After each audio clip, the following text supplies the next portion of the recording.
세상에 당연한 것은 없다. 다 주의 은혜다. 라고 하는 제목의 말씀을 전하고자 합니다.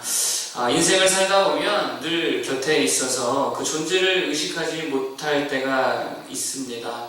예를 들면 공기 같은 거, 우리가 늘 우리 옆에 있지만 잘 의식 안 하고 살잖아요. 그런 게 있다는 거예요. 물고기에게도 아마 물은 별로 의식하지 않을 것 같습니다. 그냥 그 속에 살고 있다. 그리고 그런 거지. 난 지금 물 가운데 있다. 의식하지 않는다고 하는 것이죠. 하나님의 은혜도 마찬가지라는 것입니다. 늘 은혜를 부어주시기 때문에 우리가 그것을 인지하지 못할 때가 되게 많이 있다라고 하는 것입니다. 그래서 오늘 성경은 뭐라고 말하냐면 2절에 보니까 2절 한번 읽어볼까요? 자, 시작! 내 영혼아 여호와를 송축하며 그의 모든 은택을 잊지 말지어다. 아멘. 그의 모든 은택을 잊지 말지어다. 이렇게 지금 말하고 있다는 것이죠. 그의 모든 은택을 잊지 말지어다. 여기서 말하는 은택이 뭘까요? 과거에 주신 어떤 은혜의 사건, 그걸 말하는 것이 아니라는 거예요. 그럼 뭐냐? 우리에게 계속 주시고 있는 현재 진행형의 은혜를 말하는 것입니다. 그걸 잊지 말고 기억하라는 거예요. 그게 3절에서 5절의 내용이거든요. 한번 읽어보겠습니다. 자, 3절에서 5절. 자, 한번 읽어보겠습니다. 시작! 그가 내 모든 죄악을 사하시며 내 모든 병을 고치시며 내 생명을 파멸해서 속량하시고 인자와 긍휼로 관을 세우시며 좋은 것으로 내 소원을 만족하게 하사 내 청춘을 독수리같이 새롭게 하시는도다. 아멘. 이게 지금 2절에서 말한 주님께서 우리에게 베풀어 주신 모든 은택, 그 내용이거든요. 여기서 재미있는 것은 뭐냐면 3절에서 5절까지 하나님께서 우리에게 베풀어 주신 그 은택의 내용이 과거형으로 되어 있지 않다는 거예요. 그러니까 그의 은택을 잊지 말지어다 말씀해놓고 그 은택이 뭔지를 3절부터 설명하는데 과거형이 아니라 현재 진행형으로 말씀하고 있다는 거예요. 그가 내 죄악을 사하시며 내 모든 병을 고치시며 이렇게 말하고 있잖아요. 내 죄악을 사했었고 병을 고쳤었다. 그러니까 그것을 기억해라. 이렇게 접근하지 않고요. 그가 계속적으로 네 죄를 사하고 있고 병을 고치시고 있고 현재 진행형으로 말씀하고 있다는 거예요. 그러니까 지금도 계속 사하고 계시고 지금도 계속 병을 고쳐주시는 하나님의 그 은혜, 현재 진행형의 그 은혜를 결코 잊지 말라는 것입니다. 5절도 마찬가지죠. 좋은 것으로 내 소원을 만족하게 하사 내 청춘을 독수리같이 새롭게 하셨었다. 그걸 기억해라. 이게 아니라요. 지금도 계속 그렇게 우리를 새롭게 하고 계시다라고 하는 거예요. 그것을 잊지 말아라 라고 말씀하고 있다는 거예요. 여러분 출애굽기에 보면 애굽에 10개의 재앙을 내리십니다. 그중 첫 번째 재앙이 뭐였냐면 나일강 물을요 피로 변하게 하신 재앙이었습니다. 여기 메시지가 있지요. 그게 뭐냐면 되게 당연하다고 생각하면서 사용했었던 나일 강물, 그렇죠? 되게 당연하다고 생각했을 거 아니에요. 그걸 너무도 당연시했던 그들에게 메시지를 던지는 거예요. 야, 그거 당연한 거 아니라 하나님이 은혜로 주신 거야. 하나님 은혜를 거두어 가시니까 피로 돼버리잖아. 사용 못하잖아. 그 메시지가 있다는 거예요. 그리고 나서 개구리 재앙, 이재앙, 파리 재앙, 독종 재앙 이런 재앙들이 임하잖아요. 마찬가지입니다. 그런 것들로부터 지금까지 지켜주셨던 것도 다 하나님의 은혜였음을 그들에게 말씀하고 있다는 거예요. 그리고 태양도 어두워지는 사건이 있었죠.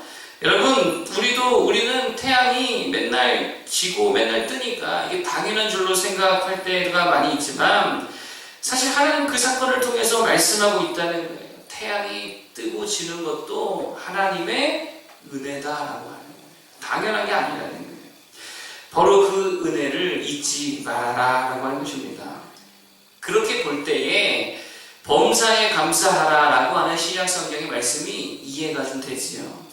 억지로 감사 제목을 찾으라는 게 아니라 범사에 억지로 감사 제목을 찾으라는 게 아니고 진짜 은혜 아닌 게 하나도 없다라고 하는 거예요. 범사가 다 하나님의 은혜라는 것이죠. 그렇기 때문에 감사할 수밖에 없다는 거예요. 여러분 우리가 당연히 누리는 것 아무것도 없다라는 것입니다. 다 하나님의 은혜로 주신 것들임을 꼭 기억할 수 있는 우리 모두가 되기를 바랍니다. 두 번째로 하나님께서 우리에게 베풀으신 은혜가 뭐냐? 우리의 연약함을 알아주시더라라고 하는 거예요. 우리 연약한데 하나님께서 그걸 다 알고 계신다라고 하는 것입니다. 자, 14절입니다. 한번 읽어보겠습니다. 14절 시작.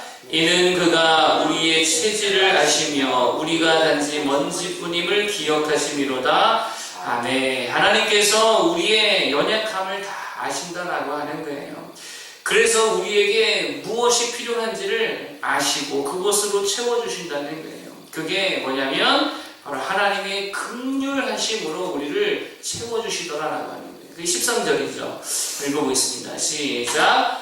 아버지가 자식을 긍휼히 여기시 여호와께서는 자기를 경외하는 자를 긍휼히 여기신다니. 아멘. 여러분, 나보다 더 잘 나를 아시는 분이 누구십니까?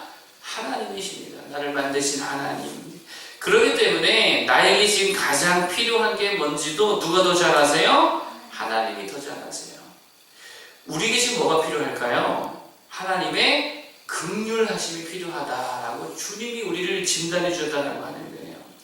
하나님께서 불쌍히 여겨주시는 긍휼함이 우리에게 제일 필요하다라고 해요. 그래서 아버지가 아들에게 긍휼을 베푸시는 것처럼 우리에게 긍휼을 주신다라고 말씀하고 있다라고 하는 것입니다. 여러분 잘 보세요. 지금 우리에게 제일 필요한 거는요, 뭐 좋은 인간관계 아니라는 거예요. 돈도 아니라는 거예요. 건강도 아니라는 거예요. 제일 필요한 건 뭐냐면 하나님의 긍휼이다라고 하는 거예요.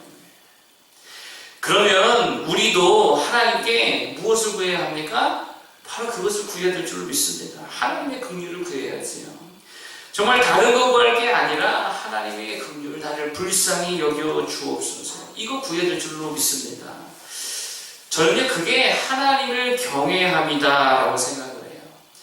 여러분, 하나님을 경외함이 뭡니까? 그냥 문자 그대로 하면 하나님을 두려워한다라고 하는 건데 뭐 그렇게만 볼 수 없는 것 같습니다.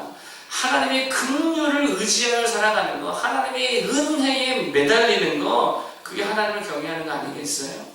그래서 17절에 뭐라고 말하냐면 17절 볼까요? 시작. 여호와의 인자하심은 자기를 경외하는 자에게 영원부터 영원까지 이르며 그의 이른 자손의 자손에게 이르리니. 아멘. 여호와의 인자하신 그 은혜를 누구에게 주신대요? 하나님을 경외하는 자에게 주시더라라고 합니다. 여러분, 하나님의 긍휼을 구할 수 있기를 바랍니다. 그런 사람에게 인자하심으로 긍휼을 더해줄 줄로 믿습니다. 따라서 뭐 어렵다고 힘들다고 불평할 필요가 없다는 거예요. 하나님 우리를 다 알고 계시다라고 하는 것입니다. 우리가 잘 못하는 거, 우리가 약한 거 하나님 다 알고 계신다라고 하는 거예요. 그러니까 힘들다 어렵다 할 시간에 그냥 뭐 하면 되냐면 그냥 순종하고 하나님의 긍휼을 구하면 된다는 거예요. 이번에 우리가 단기 선교 가잖아요. 가서 이런저런 사역을 할 텐데 하나님 다 알고 계시다는 거예요. 우리의 실력이 어느 정도인지, 우리가 얼마나 부족한지, 얼마나 연약한지 다 알고 계시다라고 하는 거예요. 그렇기 때문에 우리에게 중요한 것은 뭐냐면 그 기간 동안에 정말 하나님의 긍휼로서 사명을 감당해야 된다라고 하는 거예요. 내 실력, 내 힘이 아니고요.